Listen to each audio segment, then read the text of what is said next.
مساء الفل، معاكم اخوكم نصر وبرنامج باص اند شوت. لو وصلك الفيديو ده ما تنساش دوس زر الاشتراك، فعل جرس التنبيهات عشان يوصلك كل جديد، واللايك المتين.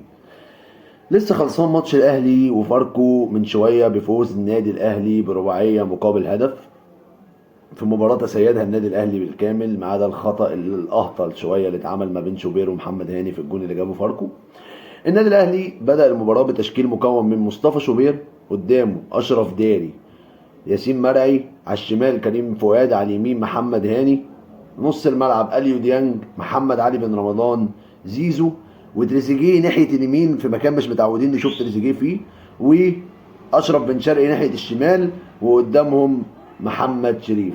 حد يقول لي ليه تريزيجيه ناحيه اليمين؟ اول حاجه نتكلم فيها، تريزيجيه ناحيه اليمين عشان خاطر نشوف اشرف بن شرقي، لان اشرف بن شرقي لو راح ناحيه اليمين هو شبه مات ومش هيعرف يأدي الامكانيات اللي هو بيعملها كويس جدا.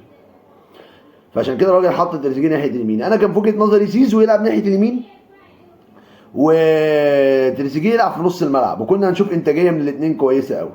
النهارده النادي الاهلي بدا بطريقه كويسه قوي، بدا ضاغط على فاركو، عايز يكسب من البدايه، عايز يجيب جون بدري، وفعلا ده ما تحقق ليه ما اراده. ان الاهلي في اول ربع ساعه سجل جونين مش جون واحد. الهدف الاول عن طريق محمد شريف، والجون الثاني عن طريق احمد مصطفى زيزو. الاهلي النهارده نوع اللعب. لو فاكرين في ماتش مودرن الاهلي كان مصمم جدا، مصمم قوي ان هو يخش من العمق، عايزين يخرموا جسم اللعيبه ويعدوا.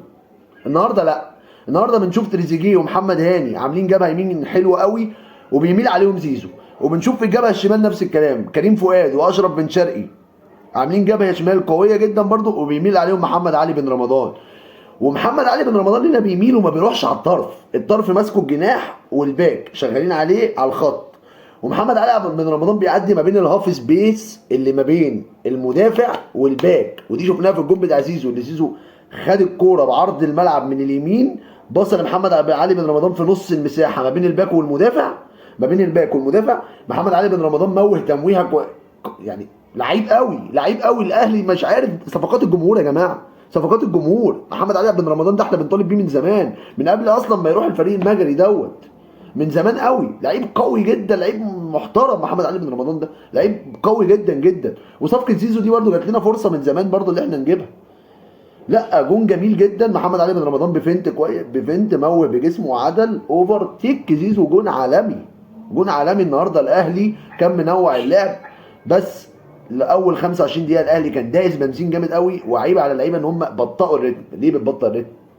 دوس، عيب اللعيب المصري يا جماعه، دوس دوس دوس دوس على الفرقه اللي قدامك، دوس دوس، انت تنزل تدوس زي الالمان كده. بايرن ميونخ مثلا لما بيجي يلعب فرقه بيلاقيها استسلمت قدامه بيدوس، بيديها بالجزمه، بيديها بالجزمه، بيخش يفحتها زي هانز فليك مع برشلونه كده. وبرده في الجول الاولاني بالكلام على التنوع اللعب، زيزو زيزو لمحمد هاني، لتريزيجيه لمحمد هاني، اوفر بتخبط في رجل المدافع محمد شريف، جون بدماغه. والاهلي عنده تنوع في البروفايل بتاع المهاجم دلوقتي. بص على الجون الاولاني، محمد شريف جايب الجون بدماغه، مهاجم صندوق. وبص على الجون الثاني بتاع الرابع بتاع جراديشار، هتلاقي جراديشار قطع في ظهر المدافع وكسر مصيده التسلل وراح جاب جون، لم شيكا طق جون. الاهلي عنده تنوع كبير قوي في اللعيبه. انا من وجهه نظري هيرجع امام عاشور هيلعب اساسي على حساب تريزيجيه، وزيزو هيروح يمين، وهيبقى الاهلي بيلعب بنفس التشكيل النهارده، باستثناء ان زيزو تريزيجيه هيقعد دكه، هيبقى دكه لاشرف بن شرقي، لان اشرف بن شرقي ما يقعدش. امهر لعيب جناح في افريقيا يا جماعه، ما ينفعش يقعد. اشرف بن شرقي ده ما ينفعش يقعد، لعيب جناح قوي جدا، قوي جدا. فانا في وجهه نظري النهارده الاهلي نوع اللعب، ما صممش على الدخول من العمق، نوع لعب على الاطراف. الطرف اليمين كان شغال والطرف الشمال كان شغال، والراجل ما سابش محمد هاني لوحده وميل اللعب كله ناحيه الشمال، لا اللعب كان متوازن ما بين الجبهتين. حتى الجون الرابع جه من اختراق من العمق، باص في عمق الدفاع، خلص على فريق فاركو. ماتش كان سهل جدا، فاركو كان مستسلم تماما. احنا اديناهم جون هديه بهبل من مصطفى شوبير، وانا راجل مش عايز العب برجلي من ورا، انا مش عايز ابدا من الكوره من ورا برجلي. لو هشوف مصطفى شوبير بالسوق دوت فلا، رجع لي محمد الشناوي تاني عادي. الراجل كل ماتش بيعمل غلطات كوميديه اكتر من اللي قبليها. محمد هاني النهارده اصلا، محمد هاني مرجع له بطريقه كوميديه وهو راح كمل الكوميديا. مسرح مصر النهارده كان في مسرح مصر بيتقدم. مسرح مصر دي مش كوره يا محمد هاني، دي مش كوره يا شوبير. سيبها يا حبيبي تطلع بره، هو غلط فيها، سيبها تطلع بره. ليه بتحارب؟ احنا كسبين 3-0، احنا كسبين 3-0. تغييره حصلت الشوط الثاني كانت يعني جراديشار بمحمد شريف ماشي، طاهر بزيزو اوكي، بس معلش انت بتطلع ديانج ليه؟ عشان عنده انذار. ما كوكا مش اجريسيف، ده ديانج طلع من هنا، ديانج طلع من هنا. احنا كلنا كنافه. خش على سوفا سكور هتلاقي ديانج عامل التحامين ارضيين كسبان واحد، وعامل ثلاثه في الهواء كسبان اتنين. الراجل دستروير ما بيعرفش يستحوذ وبيخسر الاستحواذ كتير، بس انا محتاج ديانج، انا محتاج ديانج. في النهايه جمهور الاهلي النهارده يروح مبسوط. النادي الاهلي يفوز باربعه مقابل هدف، وبيرد على كل المشككين بعد ماتش مودرن.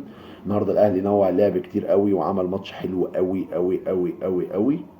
دوري اهلاوي. ما تنساش لو وصلت لاخر الفيديو تعمل اللايك المتين وتشترك في القناه وتفعل جرس التنبيهات عشان يوصلك كل جديد. برنامج بصل بشوت. سلام.